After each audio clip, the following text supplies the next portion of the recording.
ଭାରି ଡର ବାବାଙ୍କୁ ପଚାରି ଆଉ ଖାଲି ଆସେ ଭାବିକିରି କହିବା ପାଇଁ ଆଉ କହିପାରେ ନା ପଳାଏ ଏମିତି হয় ଦିନେ ଭାବିକିରି କହିଲି ନା ନା ଆଜି ଯେମିତି ହେଲେ ପଚାରିବି ଗାଳି ଖାଇବି ଯାହା ଖାଇବି କହିଲେ ପଛକେ ଥଇବି ପଚାରିବି ଗୁରୁଦେବ କଥା ଟିକେ କହୁନାହାନ୍ତି ନା ନା ହଁ ସେ ଗୁରୁଦେବ କଥା କହୁଥିବା ଆଜ୍ଞା ଗୁରୁଦେବ ମାନେ ଆମ ଗୁରୁଦେବ ମଧ୍ୟ ଜାଣିନୁ କହୁନାହାନ୍ତି ଆରେ ଗୁରୁଦେବ କଳ୍ପତରୁ ଆଶ୍ରମରେ ବାବା ବୋଲି ଜାଣିନା ତମେ ଆଜ୍ଞା ସେଇ ଆଜ୍ଞା ଏ ହେଲା ଆମ ଗୁରୁଦେବ ଆଉ ଗୁରୁଦେବ ସେ ଜାଣେ ନାମାଚାର୍ଯ୍ୟ ବାୟା ଆଜ୍ଞା ଜାଗା ଜାଗା ନାମ ବସେଇଥିଲି ଅଖଣ୍ଡ ଚାଲିଛି ଏପର୍ଯ୍ୟନ୍ତ 60 ବର୍ଷ ହେଲାଣି ଆଜ୍ଞା ବୃନ୍ଦାବନରେ ବସେଇଥିଲି ଭୁବନେଶ୍ୱରରେ ବସିଛି କେନ୍ଦ୍ରାପଡ଼ାରେ ବସିଛି କଟକରେ ବସିଛି ଅଖଣ୍ଡ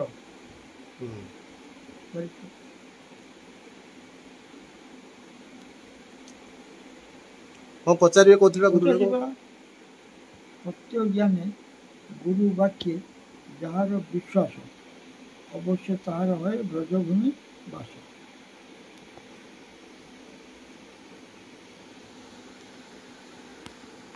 ଏ ଗୋଟିଏ କଥା ଆଜ୍ଞା ଆଉ ଗୋଟିଏ କଥା ଭାଗବତରେ ଅଛି ତୁ ଦୟା କଲେ ନର ହରି ଅଙ୍ଗୁ ଦେଶନେ ଲଙ୍ଘେ ଗିରି ମୁଁ ଏଇ ପଦକ ପଚାରିବି ବୋଲିକିରି ବାବାଙ୍କୁ ଆସି ପଚାରିଲି କଣ ଭାଗବତ ଲେଖାଛି ତୁ ଦୟା କଲେ ନର ହରି ଆଉ ଅଙ୍ଗୁ ଦେଶରେ ଲଙ୍ଘେଗିରି ଆଉ ତାଙ୍କର ଦୟା ତ ହେଲେ ସବୁ ହେଇଯିବ ହେଲେ ଆମର କ'ଣ ଭୁଲ ହେଉଛି ଯେ ଆଉ ଲୋକଟା ନ ଖାଇକି ଏକାଦଶୀ ସଙ୍ଗରେ ବାବାଙ୍କୁ କହିଦେଲି କାଳିଆ କ'ଣ କହୁନାହାନ୍ତି ବାବା ସେଇଠୁ শুনি বাবাଙ୍କୁ ପଚାରିଦେଲି ବାବା ସେଇଠୁ 5 ମିନିଟ୍ ଅପେକ୍ଷା କଲେ ଆମର କେନ୍ଦ୍ରାପଡ଼ାରେ ଯିଏ ମୁଖ୍ୟ ଲୋକ କୁଞ୍ଜ ବିହାରୀ ମହାନ୍ତି ତାଙ୍କ ନାଁ ତାଙ୍କ ଘର ହେଉଛି କ'ଣ କ'ଣ ସେଟା କ'ଣ ସେ ତାଙ୍କ ନାଁଟା ମନେ ପଡ଼ୁନି କିନ୍ତୁ କେନ୍ଦ୍ରାପଡ଼ାରେ ଅଛନ୍ତି ବଡ଼ ଉକିଲ ଆଡ଼ଭୋକେଟ ତାଙ୍କ ନାଁ କୁଞ୍ଜ ବିହାରୀ ମହାନ୍ତି ସେ ବସିଥାନ୍ତି ବାବାଙ୍କୁ ପଚାରିଲି ବାବା ତ ଏକା ସବୁ ଲେଖା ହେଇଛି ଦୟାକାଳେ ନର ହରି ପଙ୍ଗୁ ଦୂଷଣ ଲଙ୍ଘେଇଯିବ ଆଉ ତାଙ୍କର ଦୟା ହେଲେ ତ ସବୁ ହେଇଯିବ ଆମେ ଆଉ କ'ଣ କରିବୁ ବାବା ପଶିଲେ 5 ମିନିଟ୍ ବସିକରି କହିଲେ କୁଞ୍ଜ ବାବୁଙ୍କୁ କହିଲେ ବାବୁ ତାଙ୍କୁ ବାବୁ ଡାକନ୍ତି ବାବାଙ୍କର ସେ ଗୁରୁ ଭାଇ ହେବେ ବାବୁ ଡାକନ୍ତି କହିଲେ ବାବୁ ଗୌରାଙ୍ଗ ଆମର ବହୁତ ବୁଦ୍ଧି ହେଇଗଲାଣି ବାୟାକୁ ପଚାରୁଛି ତୁ ଦୟା କଲେ ନର ହରି ପଙ୍ଗୁ ଦୂଷଣ ଲଙ୍ଘେଇଯିବ ବାୟା ବୁଝେଇବ ମୁଁ ଗୁରୁଦେବଙ୍କୁ ପଚାରିଛି ମାନେ ମୁଁ ବୁଝୁଛି କ'ଣ ତାଙ୍କ ଦୟା ହେଲେ ସବୁ ମୁଁ ଏଇଟା ବୁଝୁଛି ମୁଁ ବୁଝୁନି ଗୋଟେ ବାବା ଉତ୍ତର ଦେଲେ 5 ମିନିଟ୍ ପରେ କହିଲେ ବାୟା ତୁ ଗୋଟେ ବୋକା ଗୌରାଙ୍ଗ ହେଉଛି ବଡ଼ ବୁଝିଆ ମାମଚିକାର ବାୟାକୁ ଆସି ପଚାରୁଛି ତୁ ଦୟା କଲେ ନର ହରି ତୁ ବାୟା ପାଖରେ ଅଛୁ ହଁ ମୋତେ ପଚାରେ ଡାକିଦେଲେ କୀର୍ତ୍ତନିଆଙ୍କୁ କହିଲେ ଆମେ ଯାଇକିରି ବାହାର ଲୋକଙ୍କୁ ଡାକିବୁ ଅଧିବାସ କରିବାକୁ ତୁମେ ପଢ଼ିଲେ ବାବା ଯିଏକି କାହିଁକି ଅଛ ଆମେ ସଂସାର ଲୋକଙ୍କୁ ଡାକି ଆଣିବୁ ଅଧିବାସ କରିବେ ଆଉ ତୁମେ ଏଇ ବାହାରକୁ ପଳେଇବ ଏଠି କାହିଁକି ବସା ହବ ତୁମ ଘରକୁ ପଳା ମୁଁ ସେଠି ଛିଡ଼ା ହେଇକି କହିଦେଲି ବୈଷ୍ଣବ କଥା ଜଣେ ରାହାମାରେ ସେ ବାବାଜୀ ପାଟବାଟି ମଠରେ ଅଛନ୍ତି କହିଲେ ମୁଁ ଯିବି ସେଠି ବସିଥିବି ବାବାଙ୍କୁ କହିବି ମୁଁ ବାବାଙ୍କୁ କହିବି ବାବା ସବୁ କହିଲେ ଏଇଆ କହିଲେ ବାୟା ବୋକା ଗୌରାଙ୍ଗ ହେଉଛି ବୁଝିଆ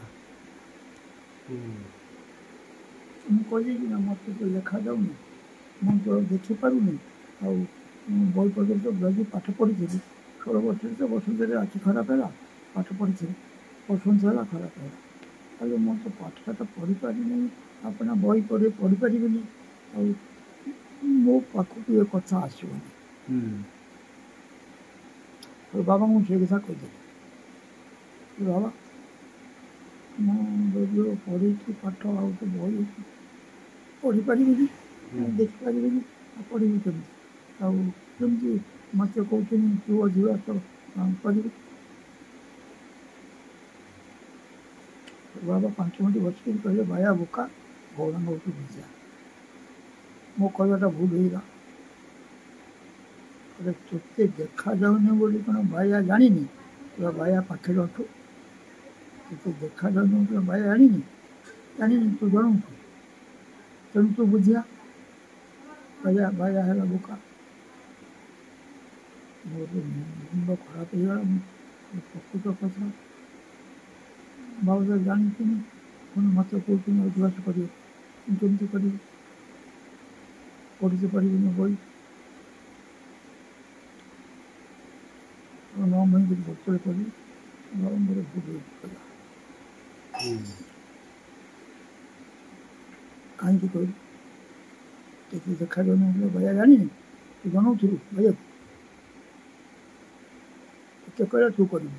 ସତ୍ୟ ଜ୍ଞାନୀ ଗୁରୁ ବାକ୍ୟ ଯାହାର ବିଶ୍ୱାସ, ଅବଶ୍ୟ ତାହାର ହୁଏ ବ୍ରଜଭୂମି ବାସ। ଆକୁ ଜାଣିଛ ଗୁରୁ ବନ୍ଦନା ନାହିଁ? ଆଜ୍ଞା।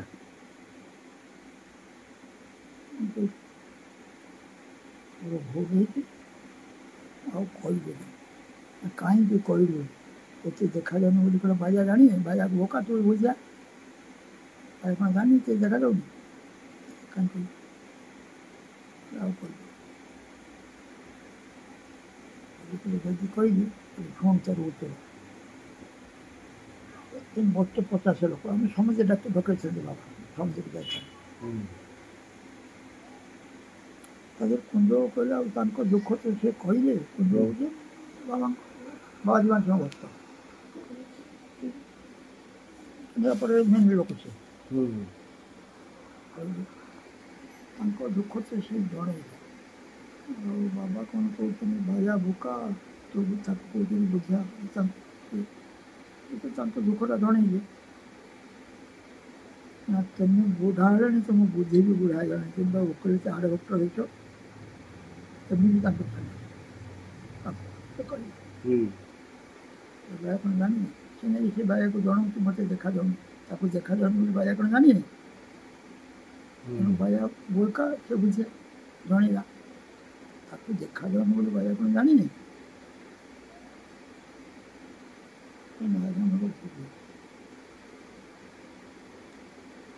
ତୁ କରିବୁ ଅଧିବାସ, ପୁଣି କହିବୁ।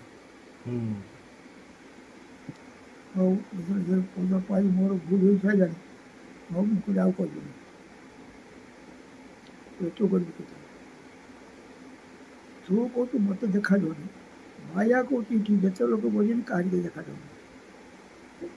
ଯେତେ ଲୋକ ବସିଛନ୍ତି କାହାରିକି ଦେଖାଯାଉନି। ତୁ କରିବୁ କେତେ? ତୋତେ ଦେଖାଯାଉଛି। ମୁଁ ତ କିଛି କହିଲି, ମୋ ପାଟି ବନ୍ଦ ହେଇଗଲା ଏକାଥରେ। ତୁ କରିବୁ କେତେ?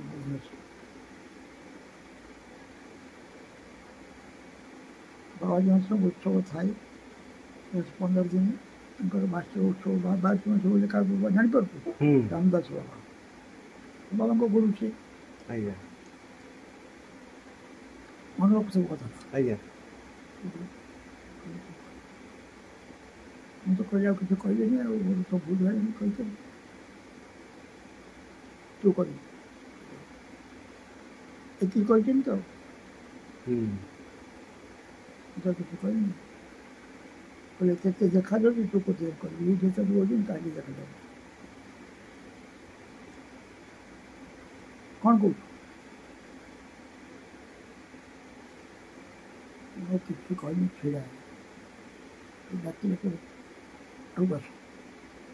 ଧରିଲେ କହିଲେ ଲୋକ ପାଖକୁ ମୁଁ ଡରି ଯାଉଥାଏ।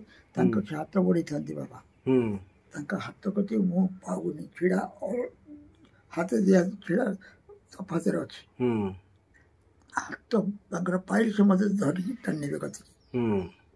ଆସ୍ତେ ଆସ୍ତେ ଆଉ ଆଣିବ, ଆଡ଼କୁ କହିନି, ହାତ ପାଇଗଲା, ଧରି ଟାଣି ନେଇଗଲେ।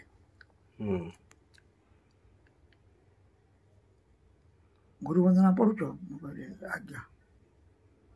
ସବୁଦିନ ପଢ଼ୁଛ ତୁମେ? ମୁଁ ଶୁଣୁଛି। ହଁ।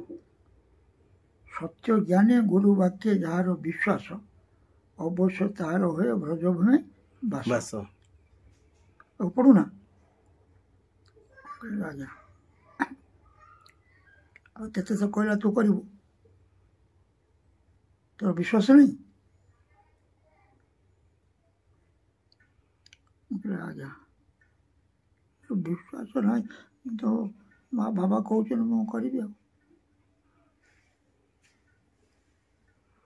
ସେଇଦିନ ଅଧିବାସ କଲି। ବହି ନାହିଁ କିଛି ନାହିଁ।